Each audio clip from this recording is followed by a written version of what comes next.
Rich families don't stay rich by accident. They run money like a business. And here's the part nobody tells you. You can copy most of it, even if you're not a billionaire. So in this video, I'm going to show you how the ultra wealthy families protect money, grow money, and hand money to their kids without blowing it all up. I'm talking about how they pay less tax, how they keep lawsuits from touching their assets, how they avoid family chaos, and how they make sure money lasts for 3-4 generations. That's a family office. Now, most people hear family office and think, that's for billionaires, cool, I'm done. Yes, if you have millions, tens of millions, billions, you really don't have a choice. You're going to need help or you're going to have a mess. But for our purposes, let's define high net worth as a family with over 1 million in investable assets. Ultra high net worth are families with greater than 30 million in investable assets. Both will usually have a team of professionals, usually an attorney, an accountant, and an investment advisor. High net worth are going to hire traditional firms to do legal, tax, and investment advising. Think of this as an outsourced family office. As the assets grow, you'll see families outsourced to something called a multifamily office. Think advisory services that coordinate between the attorney, accountants, and investment advisors to coordinate financial matters directly with the family. Over 30 million, you're probably looking at single family office, usually hiring individuals into these roles. And really anything over 100 million, they're probably going to have a single family office. Now, what about the 1 million and below crowd, the vast majority of people? The truth is, you can start doing 70% of what they're doing with a couple of rentals, a small business, and a high income W-2 plus investing. Doesn't even have to be high income W-2. If you have those properties, if you have your own business, if you have a stock portfolio, then this is going to make sense. And I'm going to lay this out like a checklist so you can steal the playbook. And near the end, I'll tell you the mistake that quietly destroys most first generation wealth by the time it hits the grandkids. You don't want to miss that. All right, so here's the playbook. Number 1, treat your money like a company, not a checking account.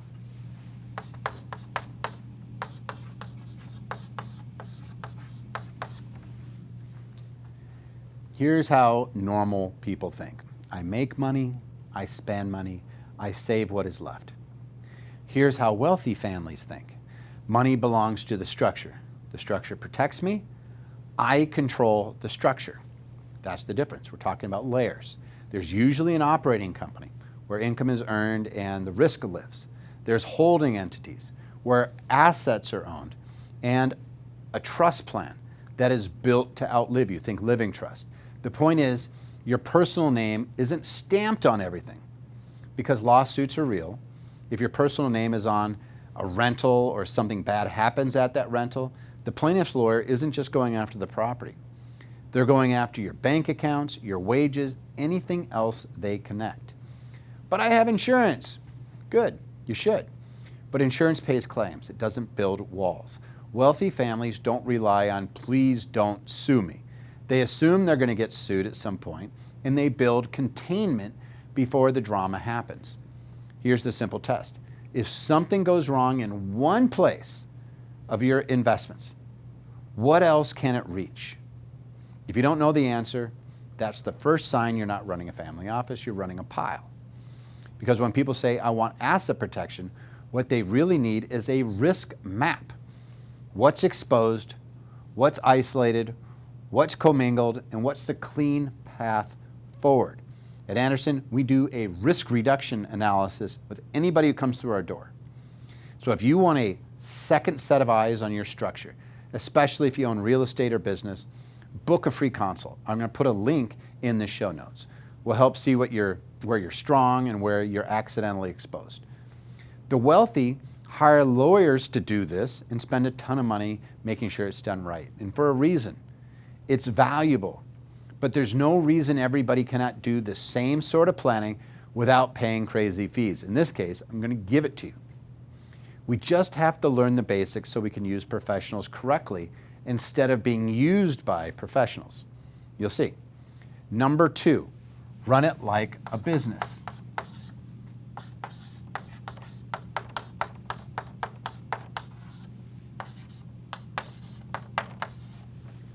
Run it like a business. This is where real wealth is made or lost. Build a clean tracking system because taxes punish messy people. This is where people roll their eyes. And it's exactly why wealthy families win.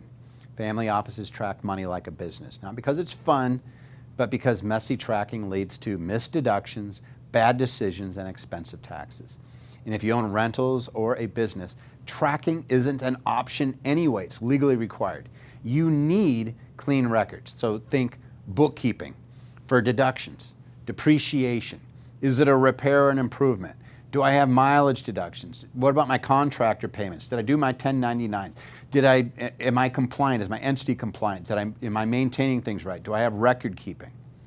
Do I have an audit defense if the IRS comes in? And so here's a simple rule. If you can't prove it, can't deduct it.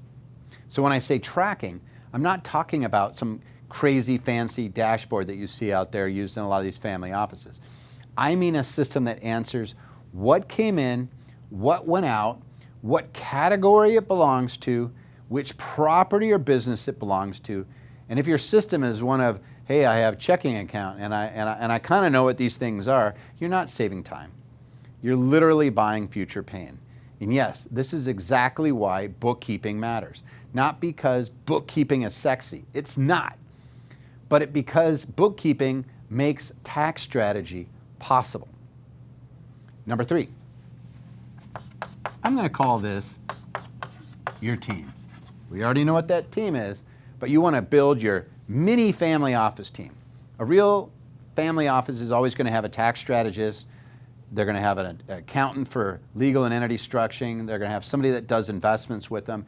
And, this is really important, education for the next generation. Most people don't need a staff of 12. They just need a small team. And you need those 3 roles covered for sure. The rest you can do with your family. So you can get a better tax deductions when you hold board meetings with your family. That's a different topic, right? The 3 roles that you need are a tax strategy, not just to prepare. This is somebody who's going to help forward thinking. An attorney who understands structure plus planning, and somebody responsible for keeping the system organized. And that can be you. And here's the mindset shift. Most people meet their CPA in April. Family offices plan taxes before decisions, before the year end, before the deal, before the sale. Because fixing tax mistakes after the fact is really expensive. The wealthy don't ask, how do I make more? They ask, how do I keep more of what I already make legally and reduce dumb risk? And that's how you start thinking like a family office. It's hard to explain, but when you're starting, your priorities tend to be very, very narrow, usually on building wealth. We want to make money and we forget about protecting our assets and minimizing unnecessary taxes. As your wealth grows, protection and preservation become even more of a focus than growth. You'll see, once you hit a certain point, your wealth starts compounding at a rate greater than your spending, and your focus shifts to protection and legacy planning. But that planning should really be happening when you start, when you're starting out, so you don't get caught off guard if something happens along the way. You actually build wealth faster by covering all 3 areas from the get-go. So while focus shifts, the issue was always right there, which is why you want to build your team early on. Number 4, systems.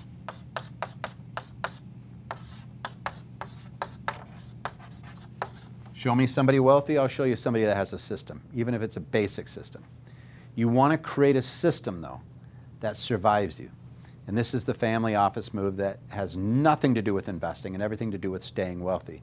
Because wealth doesn't disappear only from bad markets. It disappears when life happens. Death, incapacity, accidents, emergencies. And in that moment, your spouse or kids don't inherit assets. They inherit confusion. They're trying to answer, where are all the accounts? Who do I call? What bills need to be paid? What insurance exists? What entities exist? What properties are there? What should I not do that triggers probate or taxes? Family offices don't leave that to chance. They build an emergency binder, a English playbook from the get-go. And by the way, I'm going to show you one here real quick. This is an emergency binder that Anderson does. And by the way, I'm going to give it to you absolutely free. It's in a download. It's called an Anderson Emergency Binder, and it organizes your important details so your family isn't guessing. This is not a living trust or will. It's actually far more important because it is something you'll absolutely use during your lifetime. So look in the show notes for a free download. I'll give you the e-version of this. It's absolutely free, but it's invaluable because the fastest way wealth leaks out of families is people guessing under stress. Family offices have a team and a playbook, and you can too without spending a fortune. In fact, in this case, you can get halfway there for nothing because it's free. Number 5.